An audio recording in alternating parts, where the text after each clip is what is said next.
Hello, everybody, and welcome to Taking Control, the ADHD podcast on True Story FM. I'm Pete Wright, and I'm here with Nikki Kinzer. Hello, Nikki. Hello, Pete Wright. How you feeling? Great. How are you? I'm feeling great and positive and Awesome. well-planned.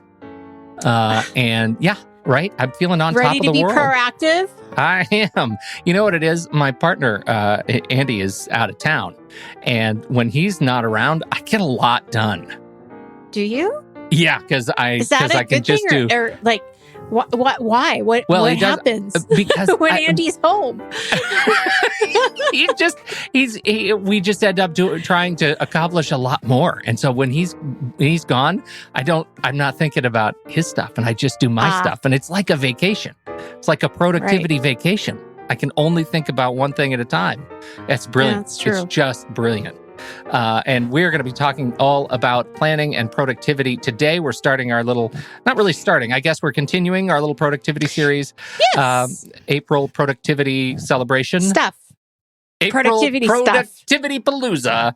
And we're starting with what to avoid when planning your week. Not how to plan your week, but what not to do when planning your week. And I think it's going to be super useful. But before we do that, head over to takecontroladhd.com. Get to know us a little bit better. You can listen to the show right there on the website or subscribe to our mailing list right there on the homepage, and we'll email you with the latest episode each week. Connect with us on Twitter or Facebook at Take Control ADHD. And if this show has ever touched you or helped you make a change in your life for the better, if you've ever found you understand your relationship with ADHD in a new way, please consider supporting the show directly through Patreon. Patreon is listener-supported podcasting. With a few dollars a month, you can help guarantee we continue to grow the show, add new features, invest more heavily in our community. You can visit patreon.com/the ADHD to learn more. And I'll tell you right now, you may be seeing the fruits of some of that labor in the form of our new ADHD podcast resource database, which is we've just demoed here on the live stream for folks who are watching along with us, and hopefully we'll be having that released by this time next week, and it will be the latest thing that our members have supported for the show, and it's fantastic, and it's just pretty cool. I mean, so delighted that listener support allows us to do more stuff like this. So that's where we are. I do want to say a very quick, thorough shout out to our newest members, Deanna and C. Alex and Linda and Donna and Robert. And I think these are just people who signed up over the weekend. Like, thank you so much. What are you doing with your weekend? Signing up and supporting us. I'm like humbled by the attention that you all are giving us here. So thank you to our new members and old. Again, patreon.com/the ADHD podcast to learn more. Do we have other announcements? Well, we always have study hall. Every Thursday afternoon is available. So check out the website if you'd like to join us in study hall and work with fabulous people alongside you and get some stuff done. Yes. And I'm going to talk about GPS, the workshop, a little bit later because it all has to do, the workshop has to do with planning, and we're talking about planning. So that's coming up. Oh, good. All right.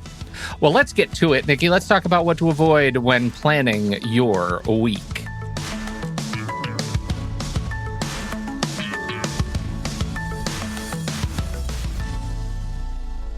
So when you think of being productive, what do you think?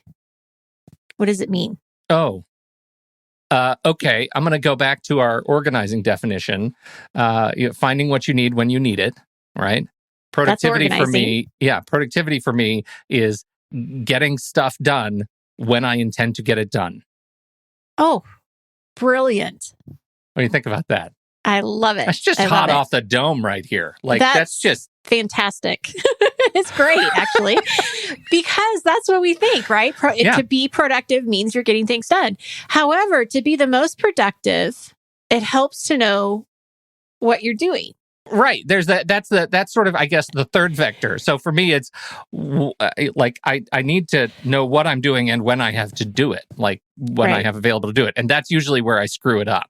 Like, I way over plan. Or people will do the exact opposite and don't plan at all. They'll Yeah. skip the planning piece and they go straight to work. So Right. it's not a happy medium, right? It's Yeah, either no. you don't plan and you go straight to work, or you overplan and you still don't get the work done because you probably have overplanned, right? Yeah, So there's right. this not a happy place. So we want to find a happy place. But the problem with planning that I have found with my clients is that it's really overwhelming, especially when you don't know what you're doing, where to start. Everything feels urgent. You're looking at several tasks on different task lists that are everywhere: paper, computer, notes, right? I mean, it can be anywhere. So of course, the work isn't always getting done, or the work is getting done, but it's on a very reactive type of mode and you're not very proactive. So this is the thing. When we don't plan, it's almost like you're playing darts in the dark. Imagine that for a moment. Yeah. So you're in this... in a room full of friends and family. People. Yeah. So, yes, exactly. So you've got the lights off and you're just throwing darts and you are hoping that you don't get your wife or your child or... I think you just described the plot of like Saw 7 or The Purge 9. That's right. Yeah. Well, to get your target is pretty slim. We know that, right? So we want the lights on. Yeah. We want to flip those lights on. Get the lights on. Yeah. That's right. So that's what we do with planning. So today, what I want to do is just share with you a few ideas on what to avoid when you're planning your week, and really hope that it gives you some different insights on how to plan. And, let's go with this and see what you think. And if you have questions, I know that Pete will ask them. Because that's what you do. That's right. All right. So where do you start? Okay, number one thing that you don't want to do is not have a standing appointment to plan your week. Sure. Okay, so the problem with not having kind of a regular time that you do this, and I'm not saying that it's a regular time all the time. I mean, we know that inconsistent behavior is not usual for the ADHDer. But when you don't have any type of time scheduled or intended to do this, the likelihood of you ever getting any planning done is really, really, really slim. Super slim.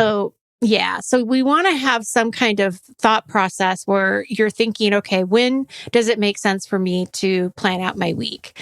And for most people, if it's a Monday through Friday work week, you're going to want to do that on a Monday morning, maybe on a Friday afternoon, but I don't know if Friday afternoons are pretty shot for me. I don't really do a whole lot. But Monday morning, it's fresh. It's a new week. It can definitely work. But if you don't have anything planned, or if you don't have a time, it's just probably not going to get done. So right. We want to think about that. I still advocate for Thursday evening or Thursday afternoon. Thursday afternoon has been the sweet spot for me because, I used to plan Monday morning and it was always too late. There are always fires that start right away Monday morning. And it's so hard to put the gate down. It says, I know I'm here, but you can't have me yet, world. Like, I know I'm working. Right. I know I'm working. I know I'm working. You don't get access to me until I'm ready. That proved impossible for me. I just don't have the willpower for it. But I find that Thursday afternoon, I'm not yet in the Friday, catch up on the last few things and meetings. I am, it's still early enough that I'm fresh with the stuff I didn't accomplish this week.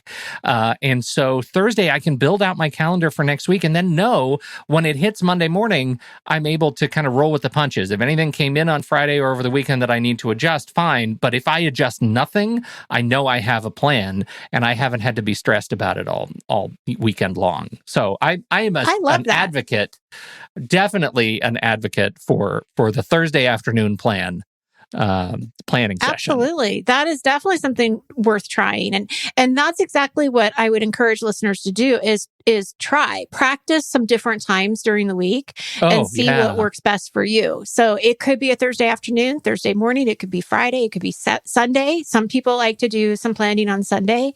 So I definitely say go into it with, a practice, kind of curious mentality of where you'll get it done. Because if you find that you schedule it and you're not getting it done on a Thursday afternoon, or like what Pete said, I tried doing it Monday mornings and it just wasn't getting done, then we want to try something different. Then we want to see, okay, this isn't happening. I'm not getting it done. So I'm going to change the time and I'm going to see how this works. So we want to keep experimenting on something that will work most of the time. Right. Yeah, and I think that's the thing you're fighting against there is that our instinct is, well, it didn't work for me to do my planning on Monday morning. I guess planning doesn't work for me. I can't plan. That would be the wrong lesson to get out of this. It took me years to figure out Thursday would work for me. I tried Sunday. There were invariably too many like family demands, family dinner, those kinds of things for me to get it in my head.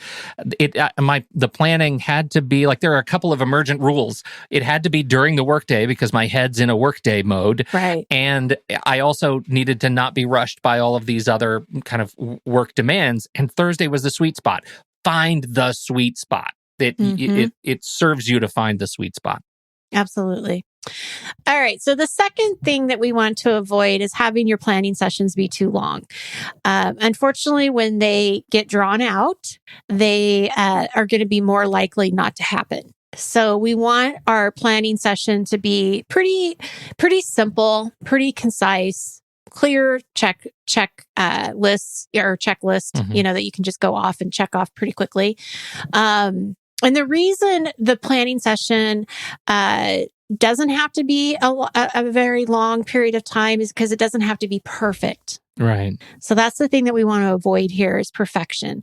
Because I can guarantee you whatever you plan on Monday is going to be adjusted on Tuesday. Very rarely does the plan go exactly the way that you think it's going to go. So ideally, you want your planning sessions to be around 30 minutes long. You want to have a chance to be able to look at your task list, look at your calendar, figure out what your priorities are, match those priorities to your calendar, and put some intention behind your planning.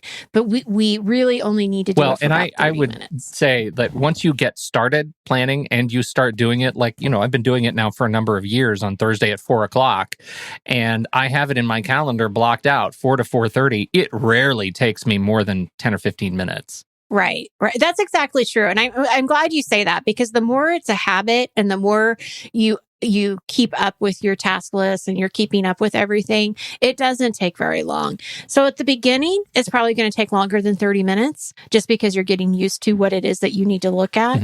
But I'm glad you say that, Pete, because yes, with time, it can get faster and quicker and just, it's more fluid and just easy. It comes to you easier, I should say. Not easy, but easier. So even as I've been planning for a number of years, doing my weekly planning and putting all my tasks in the calendar when I'm going to do it, I still get bit by something that almost every week I get bit by this one thing. And it happens to be the one thing that is number 3 on your list of things not to do when planning. Yeah. Allow me to be case example number 1.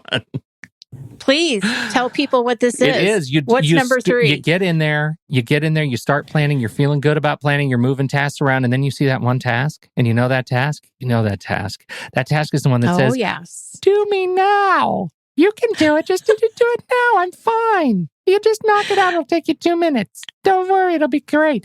And you say, okay, task. I think I can do it. I think I can sneak it in. I've got your back. Yeah, I think I can do it.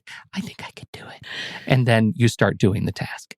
And that 2 minutes turns into 5 minutes, turns into a half hour. And before long, you've started working for your day and you have not planned. Am I saying it about right? Is that the experience? Right on.